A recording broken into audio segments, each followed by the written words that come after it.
Thursday, general cleaning. Tapos ko nang mag-dusting. So, imamap ko na siya. Buong bahay ito. Mula dito sa loft, stairs. Pagkatapos ay vacuum ang lahat ng carpeted floor. Linis ng CR. Everything. So, tara na. Tapusin natin to.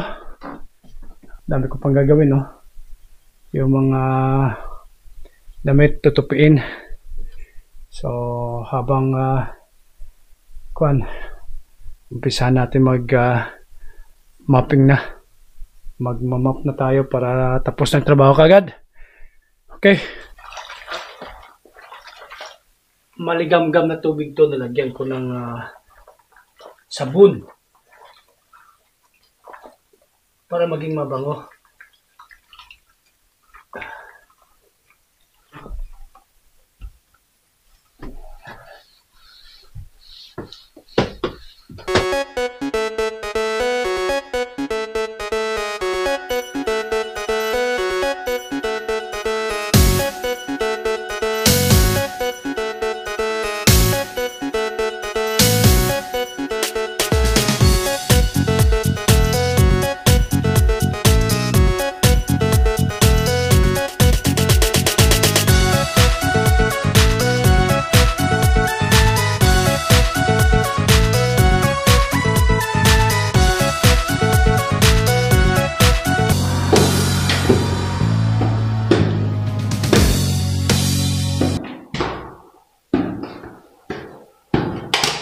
Yun, tapos na yung mapping ko. Ang kasunod nito ay mag-hover ako ng carpet at saka dun sa labas, yung sa stairs sa labas. Okay, ayos, simple lang, simpleng buhay, at least napapakinabangan. Napapakinabangan si Japet Bird dito, diba? General cleaning is done. Pero ito, bubungkalin ko para bukas pahinga. Tapos ko na yun doon 3 days ago. So ito na lang. May oras pa naman bago dumating si Sofia at si Hana.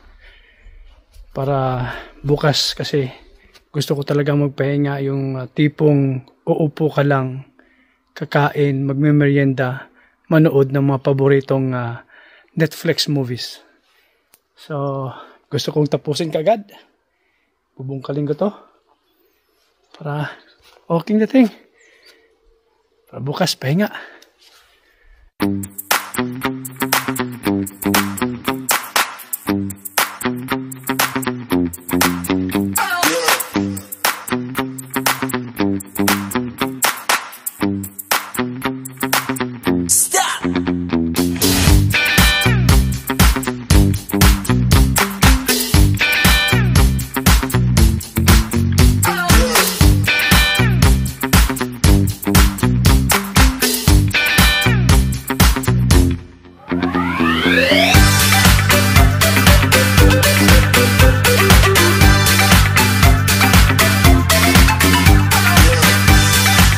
Dito nagbubungkal tayo ng lupa sa Pilipinas kasi mura yung labor ng mga farming. Pwede tayo magbayad. Dito hindi kayang pwedeng magbayad. Mahal dito. So anyway, 2 weeks ago ata may bagyo sa Pilipinas. Doon sa amin sa Mindanao. So pinadalan ako ng kuya ko ng video sa damage ng bagyo sa aking banana. At ganoon talaga siguro ang kalaban ng mga saging, yung malakas na hangin, bagyo. Kasi may matutumba talaga ng mga puno. So tingnan natin kung ano yung damage. Kasi nga pinadalhan ako ng aking kuya ng update tungkol sa aking sagingan at ano ang damage ng bagyo. So panoorin natin ang kanyang video. Magandang araw. So nandito tayo ngayon sa area ni Japet Boy. Tingnan natin kung anong ganap rito. So kung makikita nyo, may mga tumba na puno ng saging. Kasi nung nakaraang araw, hindi ganong malakas ang ulan pero yung hangin malakas. So medyo na marami-rami ang natumbang puno. Oh, yun pa oh. Yun oh. Yan. Dito sa isang area lang to. Ewan ko kung mga ilang puno to ang natumba. Pero siguro estimated dito mga 20 puno to. 20 puno ang natumba lahat. Sa lahat ng sagingan ni Japet. Yan. So yun, may mga tumba oh. Kung mapapansin nyo. Ayan. Tumba yan oh.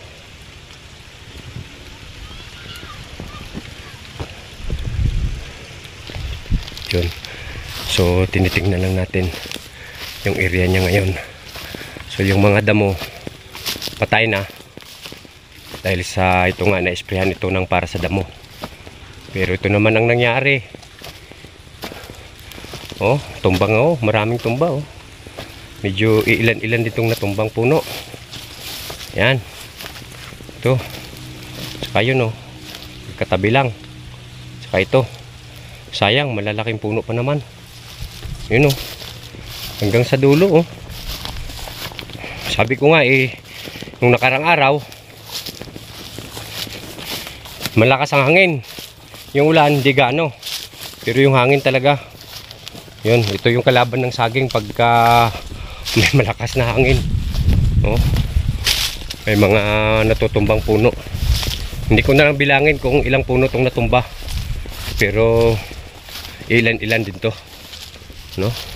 Yan oh. Tumba yan. Yan oh. Tumba yan. Hanggang sa taas to. Meron. Oh. Yan oh. Tumba yan. So, medyo sayang pero ganun talaga eh. Ganun talaga ang buhay ng farmer sa saging man. Ito yung kalaban talaga ng saging pag may malakas na ulan, hangin pala. Yun. Oh, nakita nyo yun? Yun, ilan-ilan yun. Yung natumba na puno. Oh. Yan. Yun oh, magkatabi lang oh. Magkalinya pa. Yan. Kita ninyo. Doon pa. Ito. So kung mapapansin nyo, malinis na yung puno. Tsaka yung dahong laya. Kukunin pa itong dahon na laya. I-delifing pa ito. Pero ngayon, yung ano muna yung puno ang nililinis. Para at least malinis tingnan. Yan. So hanggang dito yan. Talagang medyo marami-rami yung natutumbang puno. Hanggang dito yan oh. Yan. Okay. Yan.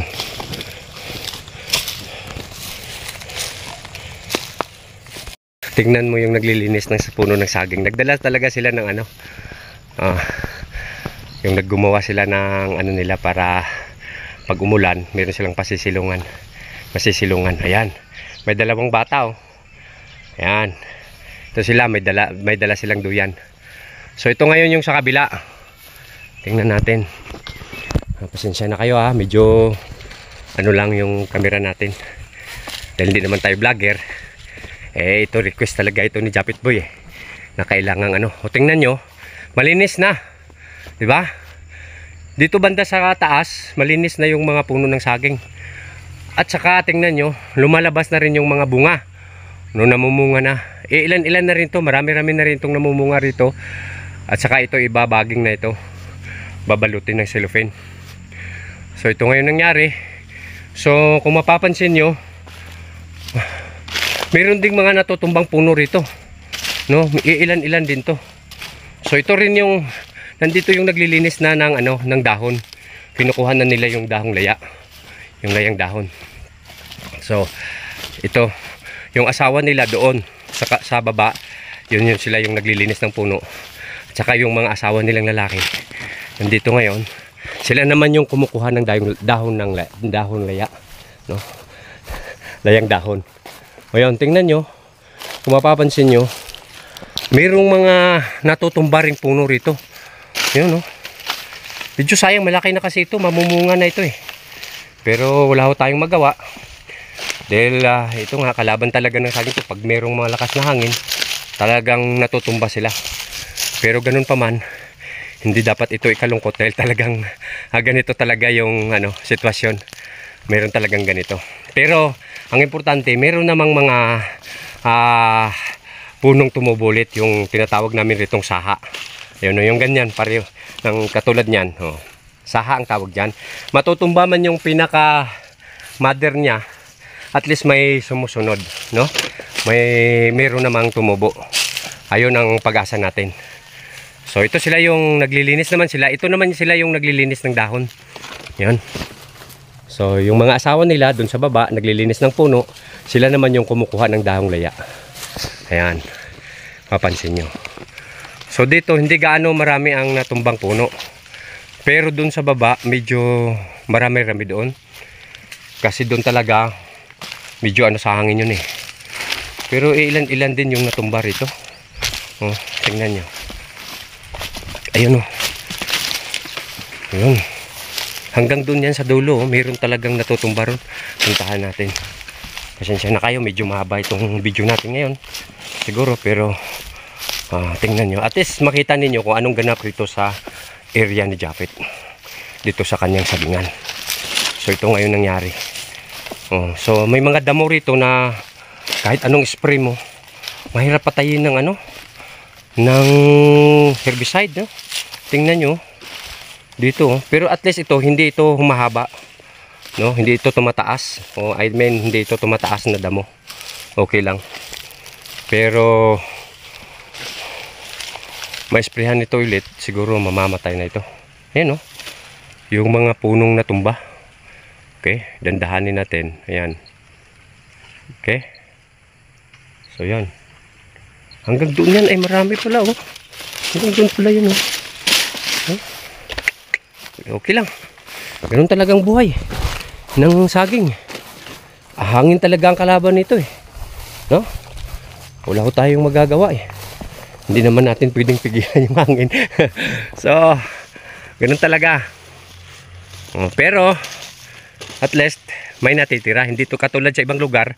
Nung nakita ko sa mga video nila, talagang ubos yung saging hanggang yung bahay nila tumba. Pero dito sa atin, may natutumba man, pero marami pa rin nakatayong puno ng saging, no? Marami pa rin nakatayo. Makakabawi rito sa awa ng Diyos. Tingnan nyo. Ayan o. Yun. Tsaka namumunga na. May ilan-ilan na ritong lumalabas na bunga. Yun. Pero okay. So dito lang. Thank you so much. God bless.